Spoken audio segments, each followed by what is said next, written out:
Beijing, AP, Shaun White's brilliant and transcendent Olympic career is over.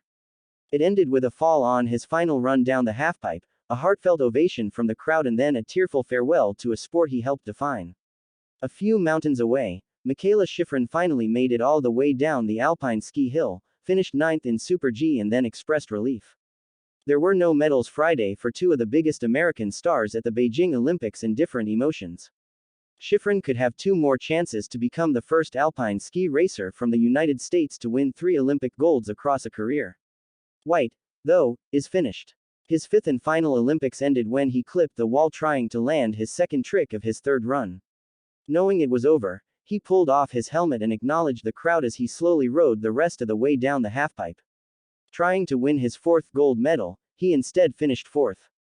"I'm not sad," White said, although he cried a few times, including during an interview with NBC when he struggled to keep his composure. "I'm proud of what I put down," White said.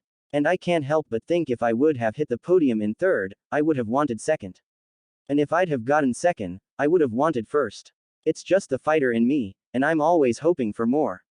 White came shredding into the Olympics 16 years ago, a teenager from a San Diego suburb nicknamed the Flying Tomato because of his shaggy mop of red hair. He won the gold medal at Turin and repeated in 2010 in Vancouver. After finishing 4th in Sochi, he was back on the top of the podium in 2018. Along the way he became a pop culture crossover. Now 35 and his hair well coiffed, White had his legacy on display all around him in the Secret Garden Olympic halfpipe.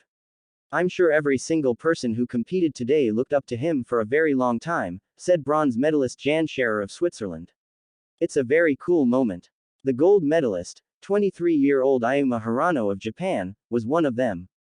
He proved to be a worthy successor to White with an epic final run that included a trend-setting triple cork, or 3 head-over-heels spins while twisting above the pipe, for a score of 96. "I hoped I could send a message to him by showing my ride to him," said Hirano, who grew up idolizing White. SHRIFFIN finishes Mikaela Shiffrin made it across the finish line of the rock course on the Alpine hill for the first time in 3 races in the Beijing Games.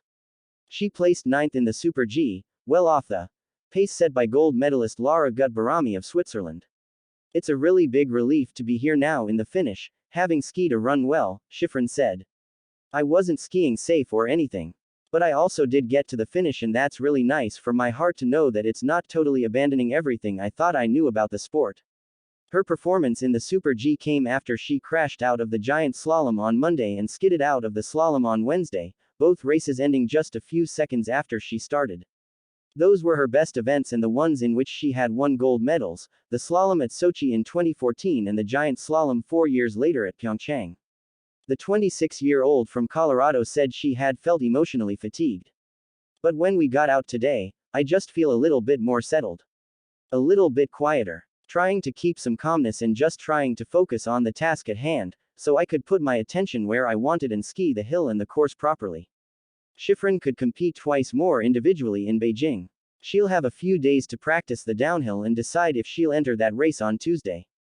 Valieva's doping case. Russian figure skater Kamila Valieva's right to compete in the women's event will be decided at an urgent hearing at the Court of Arbitration for Sport. Both the World Anti-Doping Agency and the International Testing Agency, on behalf of the IOC, said Friday they would fight the decision by Russia's anti-doping agency to allow the 15-year-old Valieva to skate in the competition starting Tuesday. The Russian agency provisionally banned Valieva on Tuesday because she failed a doping test in December. After an appeal, the agency lifted the ban Wednesday. Valieva is the heavy favorite after setting world record scores this season and landing the first quad jump by a woman at an Olympics when the Russian athletes competing as ROC, short for Russian Olympic Committee, won the team event Monday. The ROC said it will fight to keep that gold medal. Women's hockey. The U.S. women's hockey team avoided an upset when it rallied to beat the Czech Republic 4-1 in the quarterfinals. Lee Stecklein scored the go-ahead goal on a shot from the right point 6:49 into the 3rd period for the defending Olympic champions. The Americans continued to struggle offensively. They needed 59 shots to score their 4 goals.